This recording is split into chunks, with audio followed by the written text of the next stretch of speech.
forgot to do this last time, so cheers to 2022.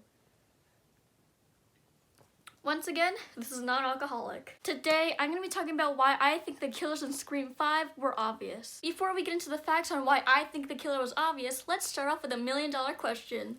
Who killed who? For the opening attack on Tara, I think it was Richie because it couldn't have been Amber because we saw her curling her hair. But then again, it could have been Amber who was on the phone with Tara. Amber was probably the one that killed the drunk guy at the bar because Richie was probably still at the hospital. Hi, so I just wanted to elaborate. So the reason why I think Amber was the one who killed the guy at the bar was because she was already at the bar and Richie was probably at the hospital, so it doesn't really make sense for Richie to leave the hospital just to kill that guy. Richie was probably the one that attacked Sam at the hospital because Amber was with what's her face? Hicks. Deputy Hicks. The person that was most likely to attack Richie and Tara at the hospital was Amber because, well, how could Richie be the attacker if he was the one being attacked?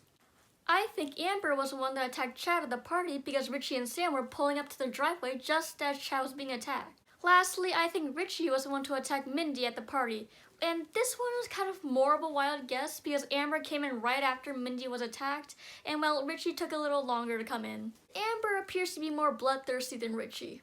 For the record, these are just my opinions, and there's a definitely possibility that I could be entirely wrong. Also, Richie just seemed very dodgy or on edge whenever he was around Sydney, Gail, or Dewey. Mayor Dewey. Sorry, Steven Universe reference, I couldn't resist. This is because these three are the most experienced when it comes to things like this, and therefore the most capable of figuring out who Ghostface is.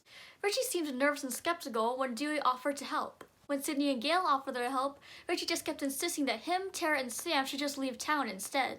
Also, for the character posters, Richie just looks the most evil out of all of them. I mean, seriously, look at his face. To me, Amber wasn't really too suspicious compared to Richie because she was just blaming other people, which was pretty much what everyone else was doing. The only really suspicious thing Amber did was throwing a party when all of our closest friends were being attacked by a killer. Of course, she only did that to use that as a distraction so she could go on a killing spree.